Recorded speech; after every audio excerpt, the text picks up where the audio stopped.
संत आणि या दोघांच्या मध्ये नामाचं चिंतन सुरू झालं का तिथं पंढरपुराचा दर्जा नव्हे नव्हे पंढरपूरच तिथं उभा राहतो.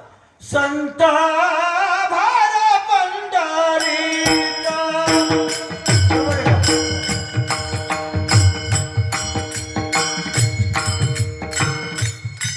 तुला लगेच ठेका धरायला लगेच विकेट टू विकेट बॉलिंग करायची त्यांना माहिती आहे.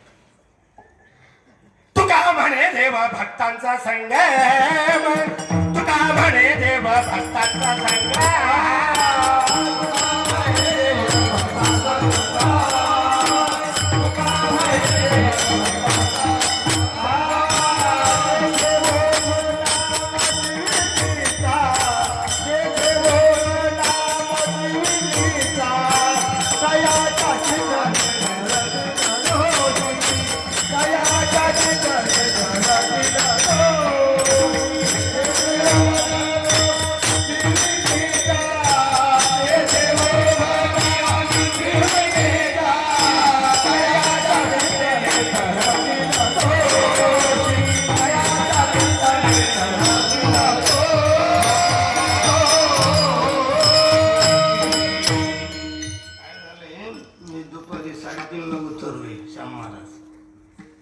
कलकत्त्याचा सागर, रामेश्वरचा सागर,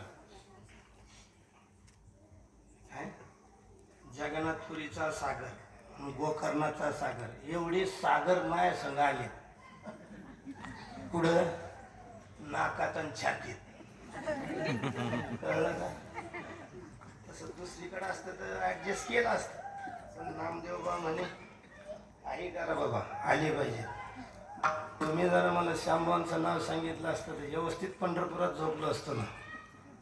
आम्ही ज्या काळामध्ये आळंदीला होतो त्या काळामध्ये पेटीवर एवढा अस्खलित एक्सपर्ट ज्यांचा हात तयार होता आणि आहे, संगीताची यथार्थ जाण असताना सुद्धा वारकरी संप्रदायातले भोसलेकर माऊलीपासून तर पांडुरंग बोल्यांपर्यंत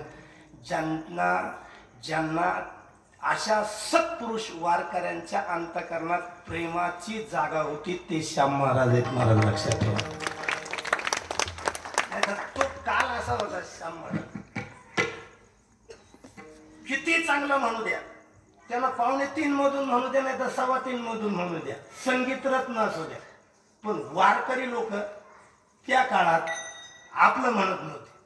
मग किती का तो अभिनव गानगंधर्व असू द्या, पण भोसलेकर माऊली असतील, साहेबराव नाना असतील, पांडुरंगभाऊ असतील, अशा जुन्या यथार्थ सिद्ध ज्यांच्याकडे पाहिल्यानंतर अजूनही तुकोबारायाच्या अक्षराची आणि प्रतिमेची भाव अनुभूती जागी होते, अशा सत्पुरुषांच्या प्रसादिक हा थाटेनं सिद्ध झालेले महात्मे आज श्याम महाराज आपल्या कीर्तनात आहे.